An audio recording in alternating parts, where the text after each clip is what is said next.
আসন্ন লোকসভা নির্বাচন কেন্দ্র করে শুরু হয়েছে সড়ক প্রচার। প্রতিটি রাজনৈতিক দল প্রার্থীর সমর্থনে প্রচারের ঝড় তুলছে। রাজ্যের পশ্চিম আসনের বিজেপি প্রার্থী প্রতিমা ভৌমিকের সমর্থনে এক নির্বাচনী সভার আয়োজন করা হয়।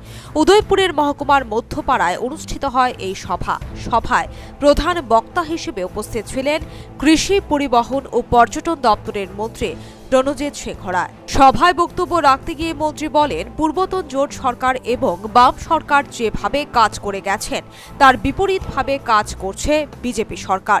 বিগত দিনে নিচু স্তরের মানুষ সর্বদা একই জায়গায় ছিল, তাদের অবস্থার পরিবর্তন সাধিত হয়নি। কিন্তু বর্তমান সরকার রাজ্যের সকল স্তরের মানুষকে সমান আওতায় আনার চেষ্টা করছে, সকলকে পাকা ঘরে থাকার সুযোগ করে দিচ্ছে। যারা আবেদন করছেন তাদের নথিপত্র সঠিক থাকলে দেওয়া হচ্ছে পাকা ঘর। তার আগে 10 বছর বাম সরকার, দীর্ঘ 40 বছরের সরকার। আগে ঘর দেওয়া হতো। আমি এই অঞ্চলের প্রত্যেক মানুষের মাইকের আওয়াজ যেখানে যাচ্ছে, যারা করেছেন এই পরিচালনা, যারা ডিস্ট্রিবিউটর ছিলেন, কি করতেন? বিপিএল রেখে থেকে দিতেন।